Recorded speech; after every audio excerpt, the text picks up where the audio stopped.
nous donnons la parole à Michel Germain, sur guérir du lymphodème avec un point d'interrogation. La microchirurgie au service des patients. Je vais commencer tout de suite. Monsieur le Président, Monsieur le Secrétaire, Juste un instant, Monsieur le Secrétaire général, chers collègues, mon sujet vraiment actuel, c'est le lymphodème, avec un point d'interrogation. Vous donnerez la souris. Elle est là en dessous. Merci beaucoup. Et la flèche, ça sera plus simple. Il n'est pas avancé. Je vais montrer. Voilà. La définition du lymphodème, tout d'abord. Le lymphodème est une perturbation du système de transport lymphatique. Il en existe deux types, congénital, donc un facteur héréditaire, et acquis post-opératoire. Et il ne faut pas oublier les parasites, la filariose en particulier, qu'on connaît moins bien dans nos régions. L'anatomie des lymphatiques, rapidement, deux circuits sous-cutanés, circuits sous-musculaires, avec de très nombreuses anastomoses. Voilà, le lymphodème congénital. Le lymphodème congénital, l'éléphantiasis, pied d'éléphant, voilà la signification. Ces malades, ces deux jeunes femmes, ne peuvent pas s'habiller, ne peuvent pas se chausser, ne peuvent pas sortir tout simplement. Le lymphodème n'est pas douloureux en soi. Par contre, il entraîne une gêne épouvantable. Les signes cliniques, le signe de Stemler tout d'abord, c'est un pli profond à la base des orteils qui témoigne tout simplement de l'épaississement de la peau. Donc, pli profond, signe de Stemler à la base. Et le signe du Godet, qui n'est pas spécifique du lymphodème, la pression axiale du pouce sur la peau laisse une empreinte. Bien entendu, on étudie cliniquement les lymphodèmes. Tout d'abord, la volumétrie du membre. Et on plonge le membre du patient dans un bocal contenant de l'eau. On a une volumétrie très précise. Et surtout, la mensuration, c'est-à-dire la mesure du périmètre des patients tous les 10 cm. C'est un travail considérable. Tous nos patients ont eu des contentions élastiques avec bandage et kinésithérapie. Quel est l'intérêt de ce bandage? D'une part, de limiter la progression du lymphodème et également d'essayer de diminuer le volume du lymphodème. Lorsque les malades, aux membres inférieurs, aux membres supérieurs, lorsque les patients n'ont pas de progrès, à ce moment-là, ils réclament souvent l'intervention. Le lymphodème congénital chez l'enfant, c'est une urgence chirurgicale. Pourquoi? On guérit à 100% ces enfants. Ici, l'acte opératoire va être l'excision du tissu lymphodémateux et la transplantation de ganglions dans la région inguinale. Le résultat à 10 ans, c'est un patient qui est guéri. Et c'est ce qu'on a avec le lymphodème congénital chez l'enfant. L'évolution dramatique du lymphodème, c'est le sarcome de Stewart. C'est un lymphangiosarcome. Pourquoi sa gravité? Parce qu'il donne des métastases pulmonaires diffuses qui ne sont pas contrôlables par les traitements. La survie moyenne de ces patients avec le lymphodème et le sarcome de Stewart, 15 mois. Donc, c'est dramatique comme histoire. L'IRM est l'examen de choix, c'est l'examen royal pour l'étude du lymphodème. Il y a deux types de lymphodème grâce à l'IRM. Le lymphodème hypoplasique, il n'y a pas de ganglion. S'il vous plaît, j'aurais aimé pouvoir montrer avec la souris. Le lymphodème hypoplasique, donc à gauche, comme ça. Oui, merci beaucoup. Le lymphodème hypoplasique, pas de ganglion, pas de canaux lymphatiques. Excusez-moi de toutes ces choses-là. Et le lymphodème hyperplasique, au contraire, où il y a des ganglions. Donc, c'est inutile de vouloir transplanter des ganglions chez ces malades. Et également des canaux lymphatiques qui sont dilatés. Le lymphœdème hypoplasique, bien sûr, pas de ganglion. Cela appelle de faire des transplants ganglionnaires. Et puis cette malade qui a une lymphoscintigraphie, c'est un examen qui était très pratiqué autrefois, qui l'est moins parce que les résultats est incertain. On visualise bien sûr la perméabilité des deux grands axes, mais c'est imprécis comme examen. Maintenant, on en vient au transplant de ganglion lymphatique. Cette malade à gauche a eu une mastectomie élargie avec curage ganglionnaire. Tous les lymphatiques ont été sectionnés ou supprimés. Quoi faire? Eh bien, c'est la place, et encore une fois, je rends hommage à l'IRM et à nos amis radiologues, c'est la place de transplant ganglionnaire. Et on observe immédiatement, très rapidement, le rétablissement de la circulation lymphatique. Voilà les grands progrès qui sont faits en lymphœdème. Et on utilise, je vérifie que je n'ai pas sauté de diapo, on utilise actuellement le verre d'indocyanine qui permet, après injection du produit fluorescent, d'opacifier les canaux lymphatiques. Longtemps, il y a 30 ans, on utilisait les anastomoses entre ganglions et veines, surtout nos amis polonais qui avaient décrit ces techniques, en espérant que la lymphe des ganglions va se drainer dans les veines. Le résultat est très incertain. Et puis, le travail remarquable et exceptionnel de Anne Saristo, qui est une chirurgienne, une chercheuse et chirurgien des pays scandinaves, qui a montré la richesse exceptionnelle du VEGF, Vascular Endothelial Growth Factor, le facteur de croissance des lymphatiques. Ça, c'est une découverte absolument exceptionnelle et on le visualise très bien sur les vues. Il a utilisé plusieurs produits, rats, foie, etc. Et ce sont les ganglions lymphatiques qui sont exceptionnellement riches en facteurs de croissance lymphatique. Dès lors, les femmes chirurgiens en particulier et tous les chirurgiens se sont engouffrés, précipités. Ils comprennent que les transplants de ganglions vont transformer la vie des malades. Alors, où prélever les ganglions? Pas n'importe où. Et surtout, ne pas toucher aux ganglions principaux, les ganglions fémoraux principaux. Interdiction d'y toucher. Par contre, on peut prélever les ganglions circonflexes iliaques profonds qui ne donnent pas d'ennui. Voici un schéma avec les ganglions au niveau de l'aile iliaque. Vous voyez, on a 5-6 ganglions. Et de l'autre côté, une vue anatomique. Le deuxième lieu où on peut prélever les ganglions, ce sont les ganglions thoraciques externes. On prélève en effet l'artère thoracique externe, la veine thoracique externe et le groupe des ganglions thoraciques externes. On a habituellement 5 à 6 ganglions. Ces ganglions, ce groupe ganglionnaire, est transplanté à l'endroit du lymphœdème, l'artère, la veine sont anastomosées au vaisseau receveur. On visualise très bien ici un ganglion volumineux. Par contre, et ça c'est important de le dire, on ne s'occupe pas du tout des lymphatiques. On ne cherche pas à rétablir les lymphatiques. Il y a les facteurs de croissance lymphatique qui interviennent.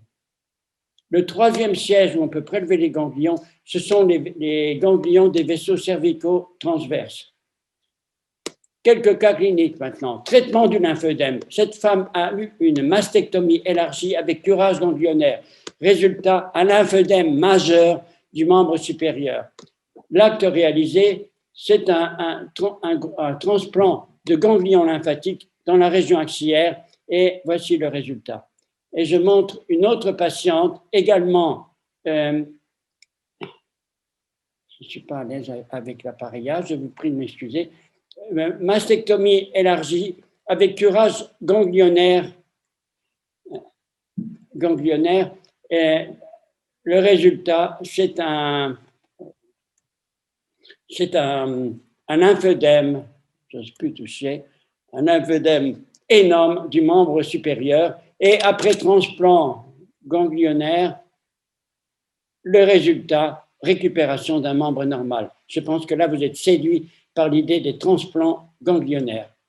Alors, l'idée vraiment majeure et fondamentale, ce sont surtout des femmes chirurgiens, c'était d'avoir imaginé de prélever, c'est le transplant Dieppe tout simplement, c'est une palette cutanéo-graisseuse horizontale hypogastrique vascularisée par les vaisseaux épigastriques profonds, mais auxquels on associe les ganglions circonflexes iliaques profonds. Et donc, on utilise ce transplant après mastectomie et curage. Et la vue opératoire qui montre très bien le volumineux transplant cutanéo-graisseux épigastrique avec les ganglions circonflexes iliaques profonds. Le résultat, on prélève le transplant et on positionne le volumineux transplant dans la région mammaire et on rétablit la continuité vasculaire, anastomose de l'artère, anastomose de la veine. Et vous voyez le résultat qu'on observe, une reconstruction totale du sein et le transplant ganglionnaire circonflexe iliaque profond qui reconstruit et traite le lymphœdème du membre supérieur. Bien entendu, ces techniques nécessitent la microchirurgie vasculaire, d'être compétent et qualifié. Et vous voyez, sur la branche horizontale du gland, il y a l'artère, la veine qui va recevoir le transplant, comme vous allez sur l'autre plan. Le lymphœdème congénital et les transplants ganglionnaires. Le lymphœdème congénital touche essentiellement les filles. C'est un facteur génétique unilatéral. Et ces filles, après avoir utilisé les bandages élastiques, ne voient pas de progrès, elles réclament l'intervention. L'intervention va comporter des transplants ganglionnaires dans la région inguinale. Et vous voyez le résultat. Cette fille a maintenant 10 ans de recul, elle est guérie. Et voilà le but de notre intervention, de montrer la guérison de ces malades. Voilà un autre cas également, jeune fille, à la puberté, 13-14 ans, apparition du lymphœdème et unilatérale, et l'opération va comporter l'excision du tissu lymphodémateux avec transplant de ganglions dans la région inguinale. Et le résultat actuel, la patiente est satisfaite comme on peut le penser. Et puis, il y a les lymphœdèmes post-opératoires également. Cette patiente a eu une hystérectomie, résultat, un lymphœdème volumineux du membre inférieur droit, transplantation de ganglions dans la région inguinale, des ganglions lymphatiques, et le résultat. Autre malade, lymphœdème post-opératoire après prostatectomie, le résultat, lymphœdème majeur du membre inférieur, traitement, transplantation de ganglions dans la région inguinale. Et puis, je vais insister sur l'opération de Charles. L'opération de Charles, décrite aux USA vers 1940. Le premier geste, c'est de prélever la peau du membre avant d'opérer, car la peau va servir à greffer le membre ultérieurement. L'opération comporte une excision du tissu, de la totalité du tissu lymphodémateux tout le long du membre jusqu'au fascia profond. Il restera donc au niveau du membre du malade le fascia profond, les muscles et l'os. Et bien entendu, après l'excision, application de greffe de peau sur le membre restant. Et voilà les résultats que nous avons des malades qui ont plus d'1 an de recul avec une morphologie normale du membre. voilà encore une autre application de cette opération de Charles. Lymphédème congénital, prélèvement de la peau pour les greffes de peau et excision du tissu lymphédémateux. Et le résultat final avec un membre de morphologie normale. Et puis, ce chapitre important de la lipoaspiration. Tous nos malades ont bénéficié d'une lipoaspiration. Anesthésie générale, garrot pneumatique et la lipoaspiration, nous la réalisons habituellement lors de la séance de transplantation ganglionnaire. Et voilà les différents temps. Et le stade final, est, bien entendu, une contention élastique va être réalisée chez ce malade. Et puis, j'ai parlé au tout début du lymphœdème hyperplasique. Alors, que fait-on? Ces malades ont des ganglions, c'est illogique de leur en transplanter, et ils ont des canaux lymphatiques dilatés. Par conséquent, l'idée de faire… Je peux continuer, Président, s'il vous plaît. Merci beaucoup. D'où l'idée de leur faire des anastomoses lymphoveineuses, plusieurs. C'est l'idée originale d'ailleurs de nos amis italiens. Vous voyez, on a les relations internationales, comme le professeur Campisi en particulier. Voilà donc cette opération. Les résultats, fondamental de donner des résultats. Nous avons des séries importantes, 1500 cas grâce à Corinne Becker, à qui je rends encore un vibrant hommage. Guérison dans 40% des cas après 1 an. L'infection est réduite à 2%. Les douleurs disparaissent dans 90% des cas. Les cas mineurs, les enfants, je les ai montrés, 100% de guérison. Les cas congénitaux sont améliorés dans 98% des cas. Il faut parfois programmer une deuxième autogreffe au niveau du genou, ce qui fait que les malades ont 2 autogreffes, inguinales et au niveau du genou, et la kiné, bien sûr. La génétique, je vais passer vite sur les différentes diapos après. La génétique du lymphédème, sujet majeur. Il y a actuellement plus de 1500 publications sur la génétique des lymphédèmes. Il faut poursuivre. Les mutations des gènes, également, j'ai répertorié 88 mutations. Il y en a qui sont compliquées à interpréter, en particulier AKT1, où il y a des anomalies multiples difficiles à étudier. Et puis, j'en viens à la néovascularisation. Nous avons sans cesse des projets pour faire avancer les choses. La néovascularisation, c'est-à-dire avoir des prothèses entre lymphatiques, entre des segments lymphatiques, mais aussi entre lymphatique et veine. Et les prothèses vasculaires actuelles, utilisées par les chirurgiens cardiovasculaires, ne nous donnent pas satisfaction. Et nous utilisons actuellement les prothèses à barre de chitosane. Le chitosane a comme intérêt, d'une part, les résorbables et les bactériostatiques. Le président, je suis vraiment perplexe. Si vous pouvez me passer la dernière diapositive, qui est la conclusion. Excusez-moi des manœuvres, des manœuvres difficiles. Je donne juste un mot de conclusion et je vous remercie. Voilà, donc voilà. Les conclusions, poursuivre et développer la pluridisciplinarité, c'est-à-dire les chirurgiens, les anesthésistes, les radiologues et les généticiens également, ça fait toute une série, intensifier les études génétiques. Et j'espère que ce travail que j'ai présenté donne de l'espoir et la guérison aux malades. Merci infiniment de l'attention.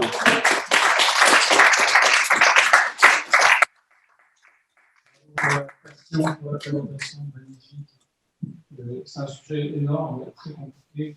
Et merci de cette approche nouvelle, vraiment ouverte sur la guérison, qui est loin d'être acquise dans de nombreux pays. En général, en particulier les infantilides en Afrique, sont vraiment des grandes infirmités qui conduisent souvent à l'amputation, et non pas à une réparation. Oui, est-ce que je peux poser une question? Pascal Reichmann, vous m'entendez? Je m'entends très bien, vas-y, tu as la parole. Bonjour à tous, et félicitations, c'était une présentation remarquable, et très chirurgicale, et technique, et très intéressante. Ma question est simple, quid des antécédents de radiothérapie? C'est une situation, on peut voir des lymphédèmes assez significatifs, comme vous le savez. Est-ce que ça constitue un facteur d'échec, voire une contre-indication? Merci. l'échec des transplantations d'organes? Non, voilà, la réponse est claire. La radiothérapie ne contre-indique pas cette chirurgie, avec bien sûr des précautions. Voilà. Question dans la conversation. Ici. Ça, micro derrière.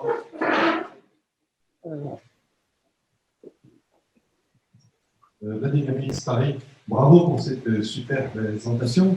À lire les revues internationales, et notamment les Coréens, les Chinois, ils sont beaucoup plus en faveur de multiples anastomoses lymphatic-veineuses, qu'ils appellent d'ailleurs super microchirurgie. C'est une chirurgie qui est vraiment hyper minutieuse et très difficile, plutôt que de faire des transferts ganglionnaires. Et je voulais savoir quelle était ta position sur ces multiples anastomoses lymphatic-veineuses qui semblent préférées aux transferts ganglionnaires. Merci infiniment de la question. Je connais très bien le microchirurgien du Sud, de Corée du Sud, voilà, qui est célèbre. Alors, je précise que la super microchirurgie que nous connaissons, qu'on utilise à Strasbourg avec mes amis de l'IRCAD, nécessite un microscope performant, 50 fois le grossissement, des instruments très particuliers, du fil 14-0 qu'on ne voit pas à l'œil nu. Donc, c'est vraiment une chirurgie. Il faut la respecter, elle existe, mais ce n'est pas dans tous les domaines. Voilà. Est-ce que j'ai répondu à la question? C'est une chirurgie très spécialisée qui est vraiment limitée à ce chirurgien de Corée. Une question concernant, est-ce qu'il y a beaucoup de Corinne Becker en France? Des collègues qui font ce type de transplantation ganglionnaire? Est-ce que c'est réalisé largement? Ou c'est un peu exceptionnel dans certains centres? Ça nous manque, Président. Nous manquons de Corinne Becker en France. Donc, nous avons des Corinne Becker à l'étranger, donc en Italie, d'une part, et puis en Scandinavie également. Mais voilà, la question que vous posez est fondamentale, c'est-à-dire créer peut-être des centres de lymphœdème en France, des centres chirurgicaux, non pas de… C'est le centre de Stéphane Vigne à Paris, qui est spécialisé en lymphœdème. Il fait d'ailleurs des cours sur la lymphologie à l'université. Apparemment, ils n'ont pas beaucoup de développement dans ce sens-là, dans le sens chirurgical. Tout à fait. Il est absolument connu et on respecte son travail, bien entendu. Mais. Je voudrais préciser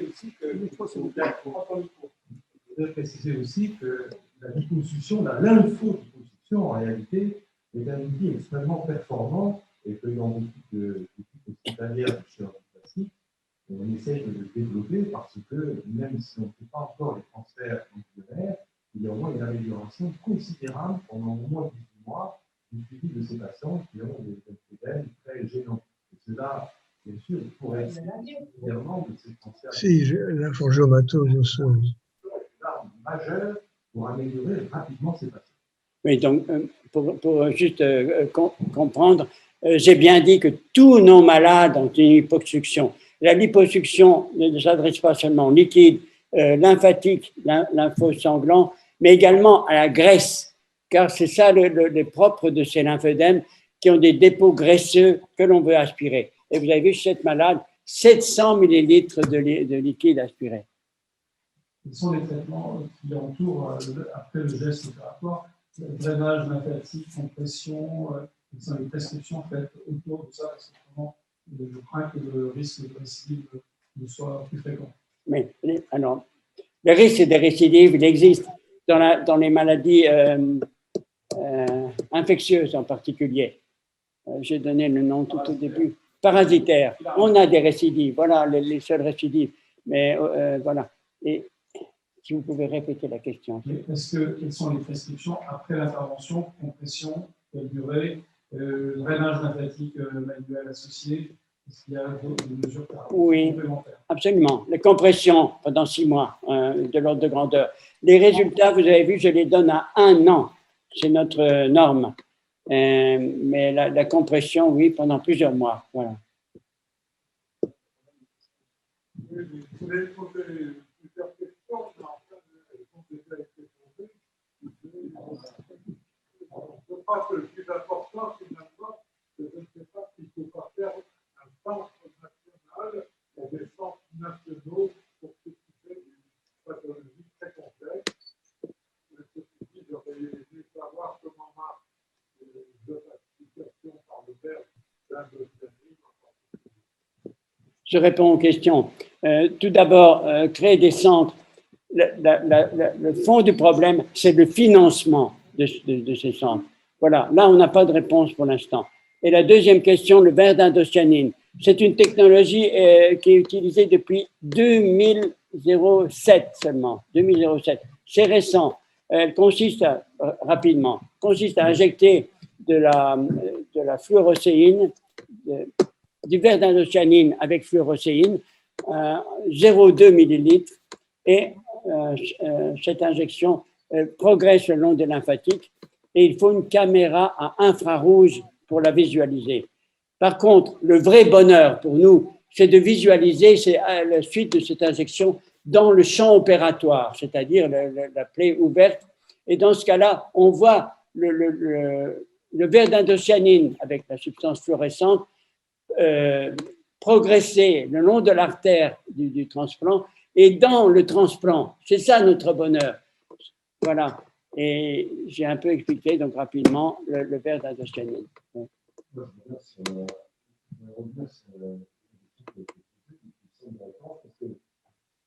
vois de temps en temps, il y a un problème en consultation. Et les patients sont perdus et les médecins sont perdus. Car nous ne savons même pas à qui adresser. Alors, on voit bien qu'il y a des chirurgiens qui travaillent la question. On pense en chirurgie plastique, chirurgien, tout ça. Moi, j'ai le souvenir que le docteur Servel avait fait des articles dans l'encyclopédie médico-chirurgicale. Et ça remonte, voilà. Et il y a un vrai problème, à mon avis, de santé pour ces patients qui sont perdus. Je crois qu'il y a un vrai problème. Ça remonte à la période de la guerre, Servel, c'est-à-dire 1940. J'ai l'impression que c'est très ancien. Parce que c'est l'ancien, et on retrouve formule d'encyclopédie. Moi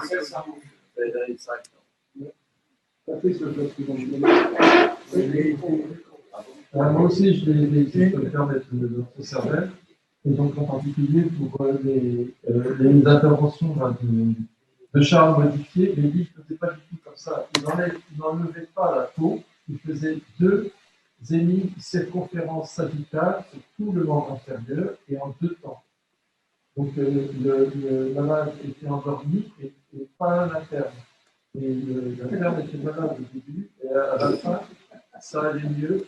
Et à la reprise pour la 2e circonférence, il était un petit peu aguerri, mais quand même. Alors, je crois que les résultats étaient définitifs. Et la différence avec l'intervention de Charles, c'est qu'il n'enlevait pas la peau. Elle était en 2 temps, en laissant la peau, elle était rabattue simplement. Par devant, par derrière, je crois qu'on retournait le malade. Moi, j'ai survécu là. Oui, mais on ne t'a pas fait à toi. Voilà. Alors, est-ce que la question de l'opération de Charles, c'est vraiment du passé ou est-ce que ça se fait encore particulièrement de l'avant? Toujours utilisé aux États-Unis, et beaucoup, parce que les résultats sont spectaculaires. Le membre a retrouvé une morphologie normale. Donc, toujours utilisé aux États-Unis. La morphologie et l'aspect des patients de M. Servel, c'était meilleur que ça. C'était très impressionnant encore. Mais là, c'est un petit peu fantomatique. On voit bien que la peau a souffert. Tandis que là, elle n'a pas souffert. Alors, j'étais aussi. Madame Hidel était mon chef département anatomie pendant 15 ans, avant son départ à la retraite. Donc, je l'ai vu faire des lymphatiques. Et Peter Glowicki est resté 2 ans avec Marceau Servel. Il est devenu grand chef de service à la Mayo-Clinique.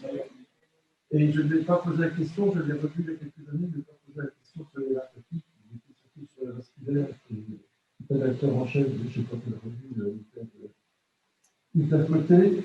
Et alors, il avait fait, c'était des années 75, il avait fait des anastomoses lymphatico-veineuses en s'inspirant des travaux italiens sur le lapin, dans le laboratoire de M. Delmas. Le lapin, au 8e étage et je l'avais aidé à faire son mémoire. Donc, il y a un mémoire du laboratoire atomique à la seconde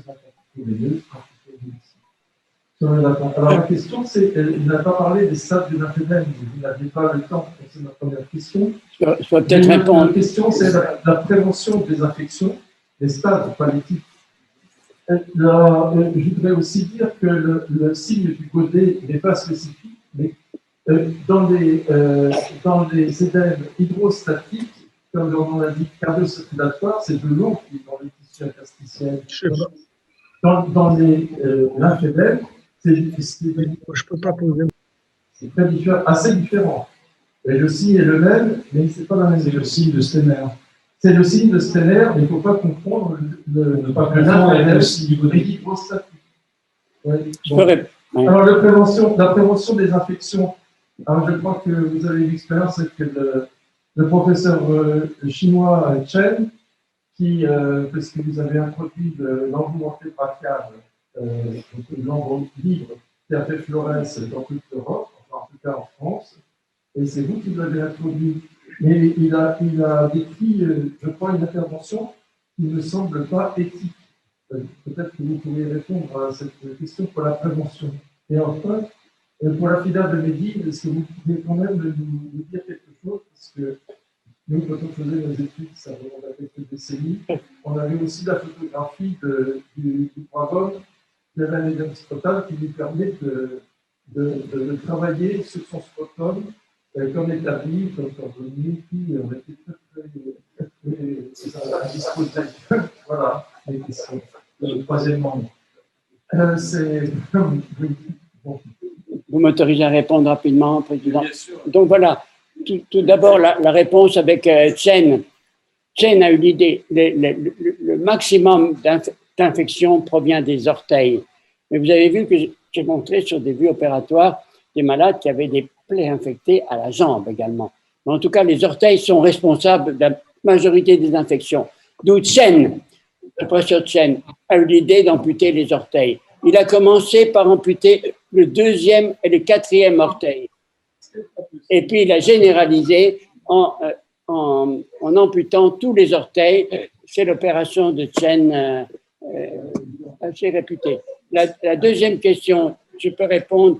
Dans les annales de l'Académie de chirurgie, on va noter l'opération de Chen, l'amputation de tous les orteils. Oui, en France, c'est interdit. Une amputation interdite. Donc, rapidement, les stades du lymphœdème. La Société internationale de lymphologie a reconnu 4 stades de lymphœdème. Le stade 0, qui a été défendu par les Italiens, ils voulaient absolument ce stade 0, qui est infraclinique, c'est-à-dire lorsqu'on suspecte une évolution vers le lymphœdème. Le lymphœdème stade 1, où la surélévation du membre fait régresser le lymphœdème. Et d'autre part, une seule articulation est gonflée. Le stade 2 du lymphœdème, il y a le signe du godet. La surélévation du membre n'est pas efficace et il y a 2 articulations qui sont gonflées, par exemple la hanche et le genou. Et le stade 3, c'est l'éléphantiasis. Voilà, il n'y a pas de signe de godet parce qu'il est dur. Voilà les 4 stades de lymphœdème réputés dans la Société internationale de lymphologie. Il a répondu à toutes les questions. En tous les cas, merci. Je crois que Michel, il y a encore une question. Gérard, on peut quand même terminer. Michel, j'ai fait beaucoup de lymphographie dans le temps. Et pour repérer le lymphatique, on utilisait du glucotane diabète. Et de drainer l'équipement par les lymphatiques. Et qu'on voit directement à la limite. Est-ce que vous l'utilisez pour des Non, on n'utilise pas. Non. Non, on ne dispose pas de ce bleu en pharmacie. On ne dispose pas de ce produit en pharmacie. En tous les cas, bravo pour cette magnifique présentation. Je n'ai pas pu poser ma question. Ça fait plaisir. Merci infiniment à tout le monde.